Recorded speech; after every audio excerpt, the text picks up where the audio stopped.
Ladies and gentlemen, the President of the United States.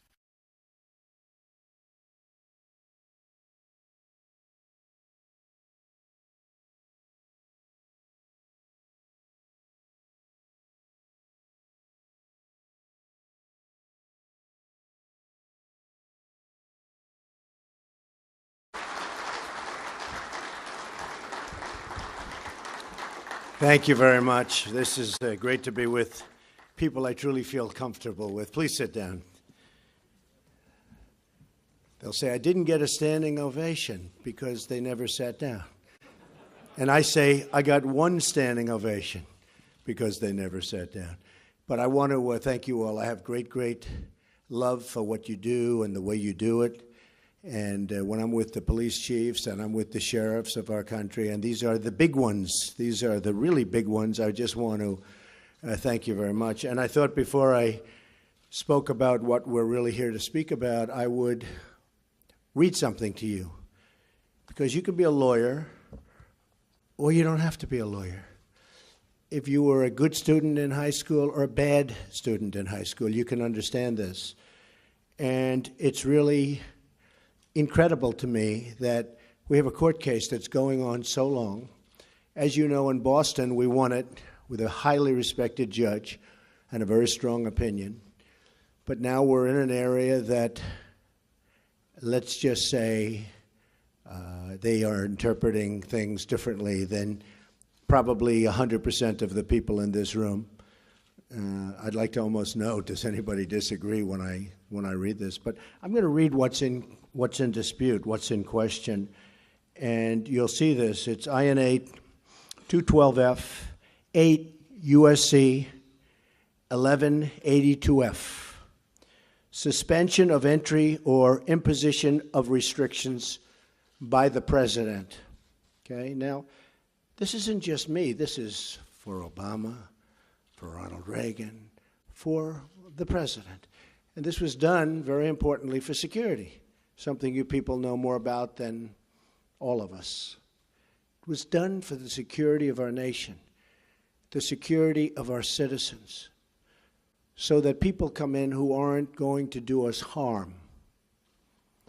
And that's why it was done. And it couldn't have been written any more precisely. It's not like, oh, gee, we wish it were written better.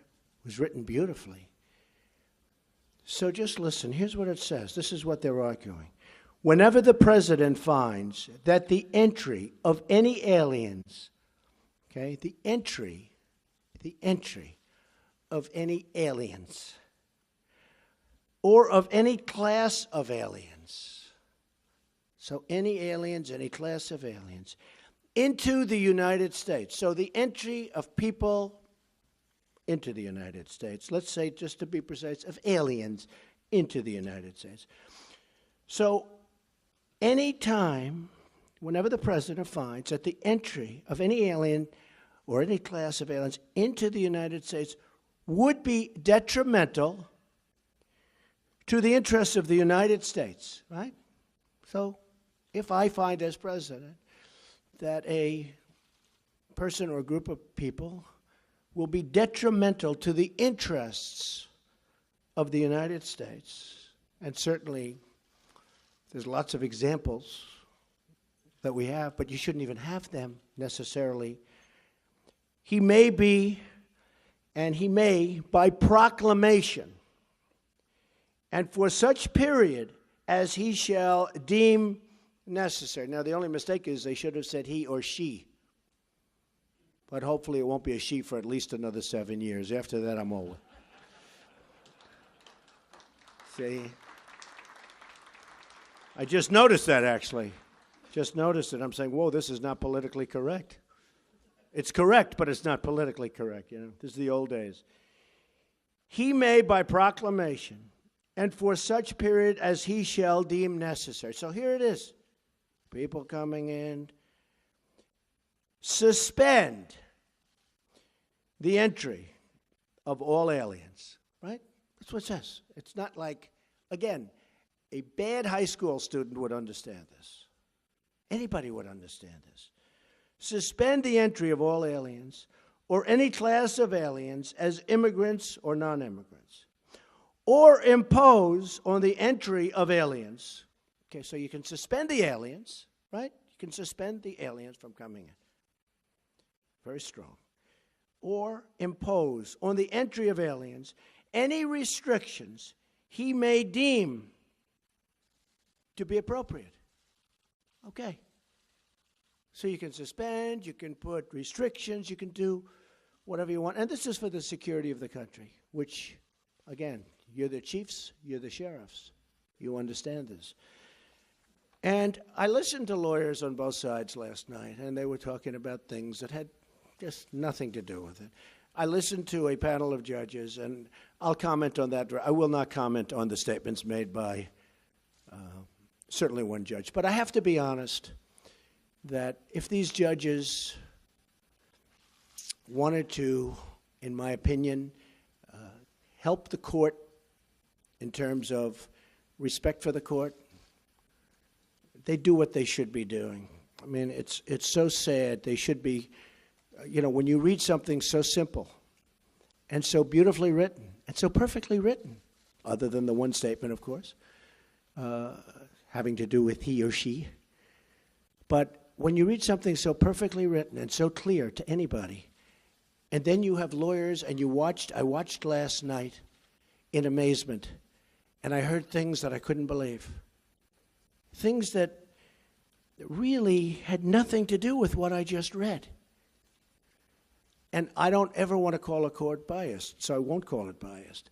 And we haven't had a decision yet. But courts seem to be so political, and it would be so great for our justice system if they would be able to read a statement and do what's right. And that has to do with the security of our country, which is so important. Right now, we are at risk because of what happened. General Kelly is an extremely talented man and a very good man. Now Secretary Kelly, Homeland Security. We are doing our job. He's a great man. We're doing our job, and one of the reasons you probably heard that we did it so quickly, in fact, I said, let's give a 1-month notice. And then law enforcement, and General Kelly was so great because he said, we totally knew about it. We knew about everything. We do things well. We did things right. But the law enforcement people said to me, oh, you can't give a notice, because if you give a notice, you're going to be really tough in 1 month from now or in 1 week from now. I suggested a month, then I said, well, what about a week? They said, no, you can't do that, because then people are going to pour in before the toughness goes on. Do you people agree? I mean, you know more about law than anybody, law enforcement. So I wanted to give like a month. Then I said, well, what about a week? They said, well, then you're going to have a whole pile of people, perhaps, with very evil intentions coming in before the restrictions. So there it is, folks. It's as plain as you can have it. I didn't, and I was a good student. I understand things. I comprehend very well, okay? Better than, I think, almost anybody. And I want to tell you, I listened to a bunch of stuff last night on television that was disgraceful. It was disgraceful. Because what I just read to you is what we have. And it just can't be written any plainer or better. And for us to be going through this, and by the way, a highly, highly respected judge in Boston ruled very strongly in our favor. You heard that. In fact, I said to my people, why don't you use the Boston case? And there were reasons why they couldn't use the Boston case. This one came later, various reasons. But use the Boston case. And I won't read that, but there were statements made by that judge who, again, highly respected, that were right on. They were perfect. They were perfect. So I think it's sad. I think it's a sad day. I think our security is at risk today, and it will be at risk until such time as we are entitled and get what we are entitled to as citizens of this country, as chiefs, as sheriffs of this country. We want security. One of the reasons I was elected was because of law and order and security. That's one of the reasons I was elected. Also, jobs and lots of other things. But I think one of the strongest reasons is security. And they're taking away our weapons one by one. That's what they're doing. And you know it, and I know it, and you people have been very unhappy for a long period of time. And I can read the polls maybe better than anybody, because it seems that I understood the polls a lot better than many of the pollsters understood the polls, assuming they were honest polls, which I think probably many of them weren't. I really believe that. But we need security in our country. We have to allow you folks to do your job. You're great people, great men and women. And we have to allow you to do your jobs. And we have to give you the weapons that you need. And this is a weapon that you need. And they're trying to take it away from you, maybe because of politics or maybe because of political views. We can't let that happen. So, with that, let's get on to business, right? That's really something. Thank you.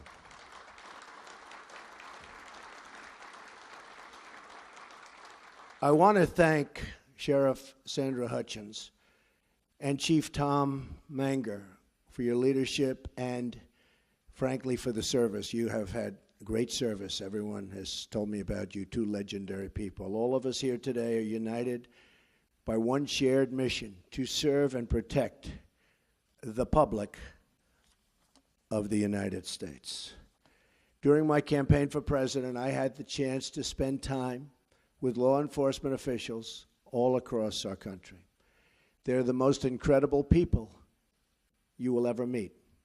And I just wanted to say to all of them right now, from the bottom of my heart, thank you, thank you, thank you.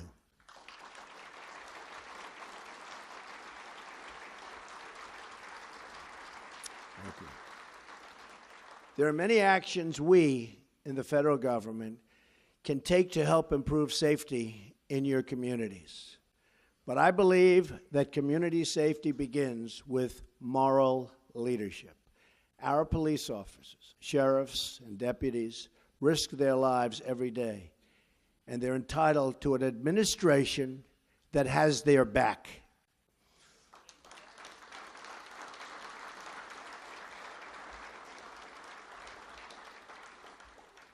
The first step in restoring public safety is affirming our confidence in the men and women charged with upholding our laws.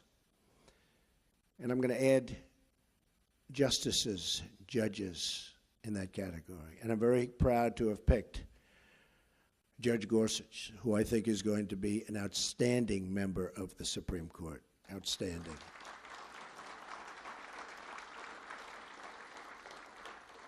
So I'd like to begin my remarks with a declaration issued to all of you and delivered to every member of the law enforcement community all across the United States. My message today is that you have a true friend in the White House. You have. I stand with you. I support our police. I support our sheriffs. And we support the men and women of law enforcement.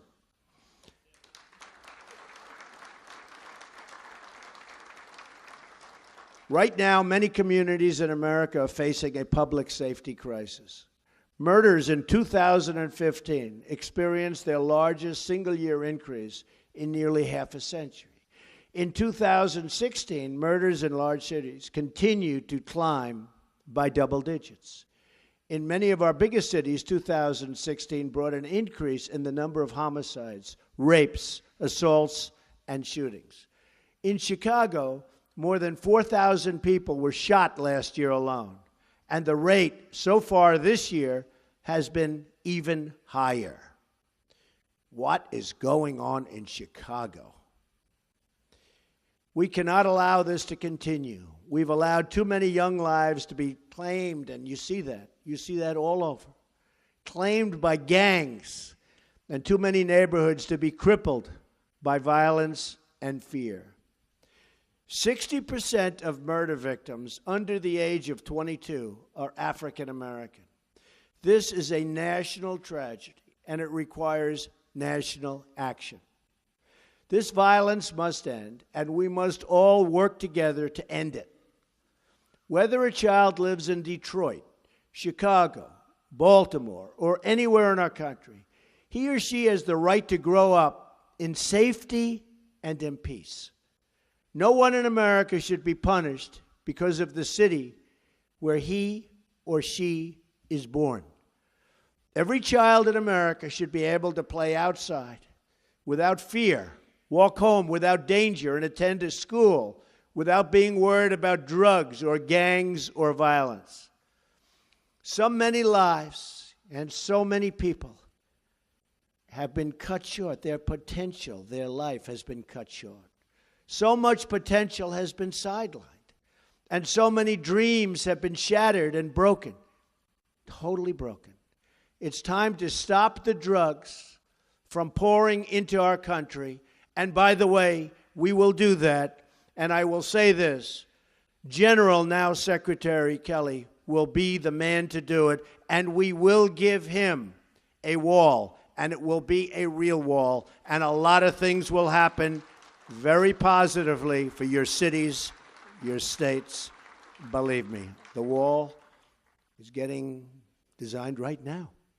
A lot of people say, oh, Trump was only kidding with the wall. I wasn't kidding. I don't kid.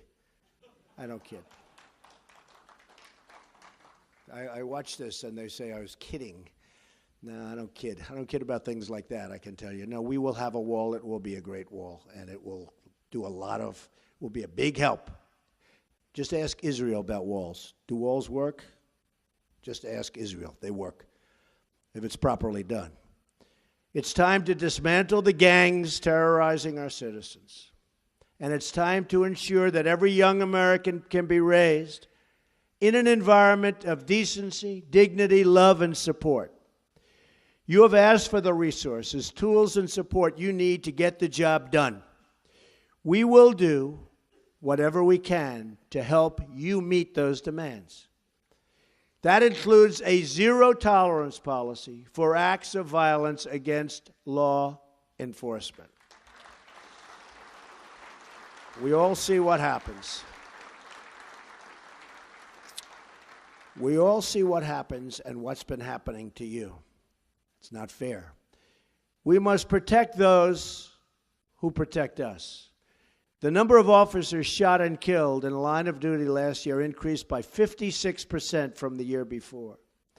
Last year in Dallas, police officers were targeted for execution. Think of this. Who ever heard of this? They were targeted for execution. 12 were shot and 5 were killed. These heroic officers died as they lived, protecting the innocent, rushing into danger, risking their lives for people they did not even know, but for people that they were determined to save. Hats off to you people. These slain officers are an eternal monument to all of the men and women who protect our streets and serve our public. We will not forget them, and we will not forget all of the others who made that final sacrifice in the line of duty. God has blessed our nation to put these heroes among us. Those who serve in law enforcement work long hours. You work long hours. I know so many sheriffs, so many chiefs, so many police. You work long hours and dangerous hours oftentimes in difficult conditions and for not that much pay relative to what you're doing. They do it because they care.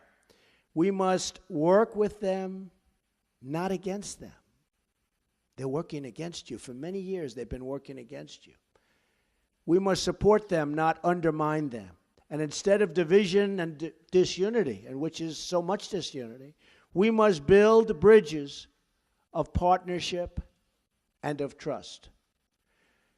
Those who demonize law enforcement or who use the actions of a few to discredit the service of many are hurting the very people they say that they want to help. When policing is reduced, crime is increased, and our poorest citizens suffer the most. And I see it all the time. When the number of police goes down, crime goes up. To build needed trust between law enforcement and the communities they serve, it is not enough for us to merely talk to each other. We must listen to each other.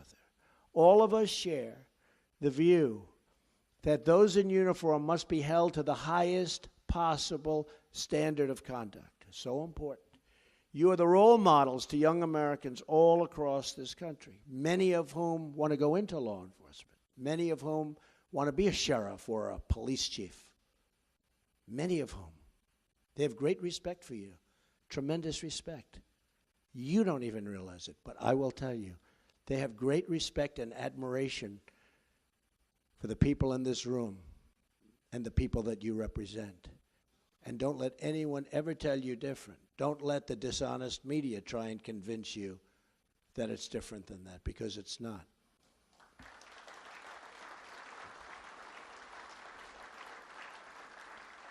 That is why our commitment to law and law enforcement also includes ensuring that we're giving departments the resources they need to train, recruit, and retain talent. As part of our commitment to safe communities, we will also work to address the mental health crisis. Prison should not be a substitute for treatment. We will fight to increase access to life-saving treatment to battle the addiction to drugs, which is afflicting our nation like never, ever before, ever.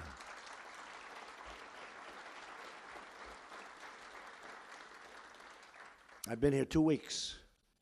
I've met a lot of law enforcement officials. Yesterday, brought them into the Oval Office. I asked a group, what impact do drugs have in terms of a percentage on crime? He said 75 to 80%. It's pretty sad. We're going to stop the drugs from pouring in. We're going to stop those drugs from poisoning our youth, from poisoning our people. We're going to be ruthless in that fight. We have no choice. And we're going to take that fight to the drug cartels and work to liberate our communities from their terrible grip of violence.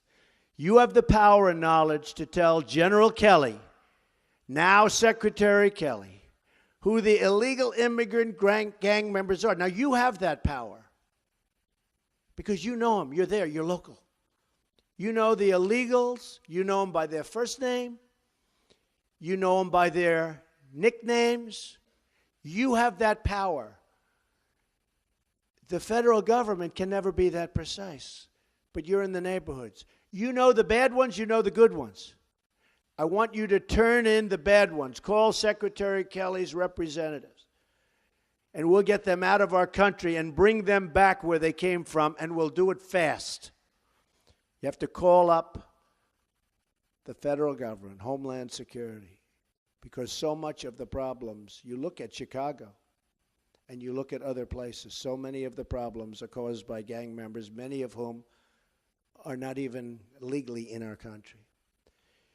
And we will work with you on the front lines to keep America safe from terrorism, which is what I began this with. Terrorism, a tremendous threat, far greater than people in our country understand. Believe me, I've learned a lot in the last 2 weeks, and terrorism is a far greater threat than the people of our country understand. But we're going to take care of it. We're going to win. We're going to take care of it, folks. Let today be the beginning of a great national partnership. Let today serve as a great call to action. And let this moment represent a new beginning in relations between law enforcement and our communities. I want you to know the American public totally stands with you. I want you to know the American people support you. I want you to know how proud we are, truly proud to know you. We applaud your efforts. We thank you for your service. And we promise that you will always find an open door at the White House, an open invitation to our great cops and sheriffs nationwide. They're great people. You are great people. Thank you. God bless you, and God bless America. Thank you very much. Thank you. Thank you, everybody.